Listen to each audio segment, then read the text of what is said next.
Before Streets of Rage or Final Fight ruled the streets, there was a game that brought steel, sorcery, and savage beatdowns to living rooms across the world. That game was Golden Axe.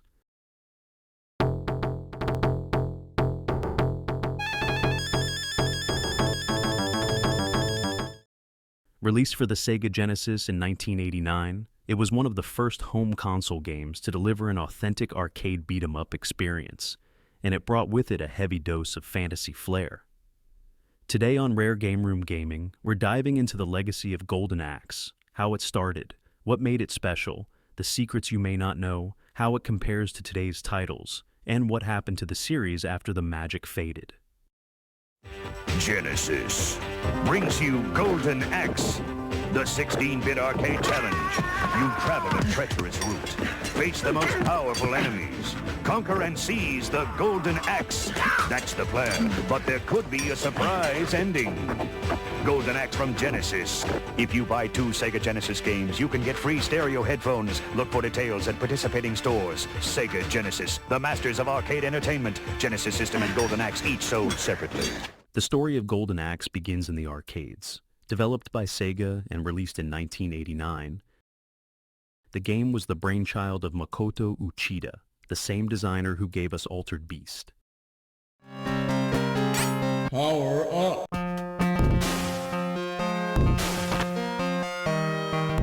He envisioned Golden Axe as Double Dragon meets Conan the Barbarian.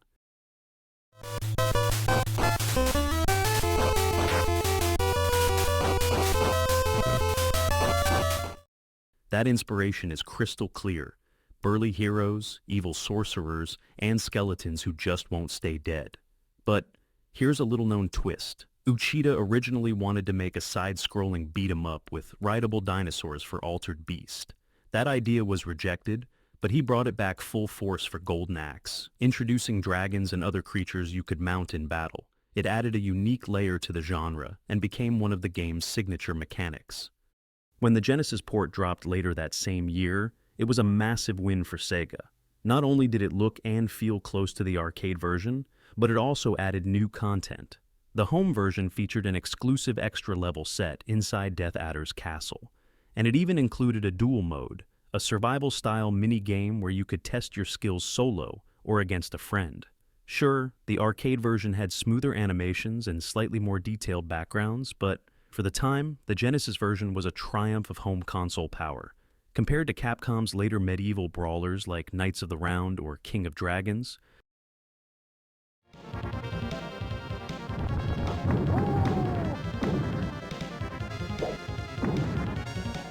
Golden Axe didn't focus on leveling up or loot. Instead, it was about raw swordplay, brutal hits, and using limited but flashy magic spells to destroy everything on screen. It kept the action fast and accessible, and that helped it become a classic. At the heart of Golden Axe are its 3 playable warriors. There's Axe Battler, the barbarian with a broadsword, Gilius Thunderhead, a dwarf with a killer axe, and Tyrus Flare, the Amazon whose fire magic could literally summon dragons from the sky. Interestingly, in early development, Tyrus Flare was planned as the only playable character. But after location testing in arcades, feedback showed players wanted variety, so Sega added Axe and Gilius. That decision gave the game its unique 3-character dynamic and replay value. Each character's magic system was different too. Tyrus Flare could store more magic potions, but use them all at once. Gilius, on the other hand, had more limited magic but powerful attacks. That mix of styles made co-op play strategic. Do you go all in with magic, or conserve it for the boss? And who can forget the little blue gnome thieves that scurried around at night? They weren't just for comic relief. Beating them up for potions and food was essential to surviving the tougher stages. Golden Axe was a hit, and sequels quickly followed. Golden Axe 2 came out in 1991.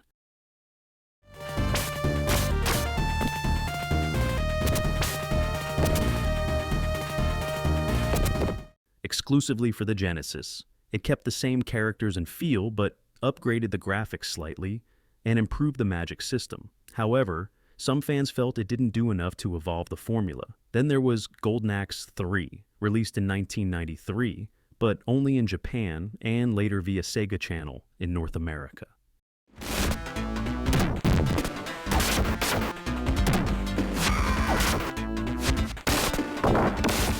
It introduced new characters and branching paths, but stripped back the visuals to the point where it looked like a downgrade. Despite some fresh ideas, it failed to capture the magic of the original. Sega also experimented with Golden Axe, the Duel in 1995, a 2D fighting game for the Sega Saturn. It turned the franchise into a one-on-one fighter in the style of Street Fighter II, complete with gorgeous hand-drawn sprites. While it looked amazing, fans were divided, and it faded into obscurity. In 2020, Sega briefly released Golden Axe, a cancelled prototype, a single-level 3D reboot that was in development before being canned. It was only available on Steam for one day as part of Sega's 60th anniversary.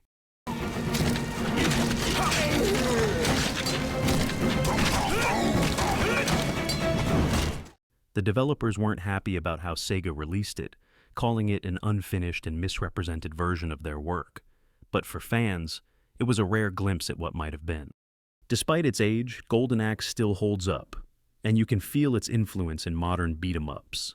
Take Streets of Rage 4, and developed decades later, but it builds on the same core mechanics: tight combos, co-op play, and stylized visuals. Even Shredder's Revenge, the Ninja Turtles Brawler, owes a lot to that old-school formula.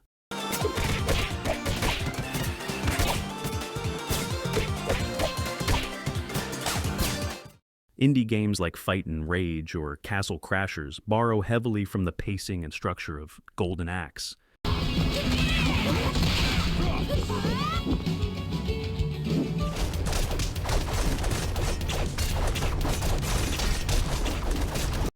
And the magic system mechanic has even made its way into fantasy action titles like Blasphemous, where resource management and over-the-top abilities are key to survival. The difference is in tone. Golden Axe was brutal, serious, and gritty.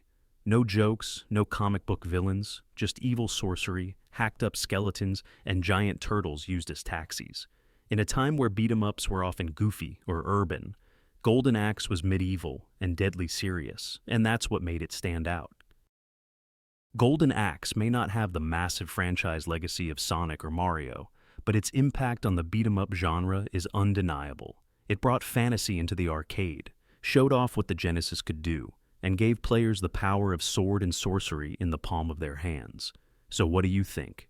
Should Sega bring back Golden Axe for a new generation? Did you play it on Genesis, in the arcade, or maybe even on Sega Channel? Drop your memories in the comments. Make sure to like, subscribe, and ring that notification bell. This is Rare Gameroom Gaming, and we'll see you next time.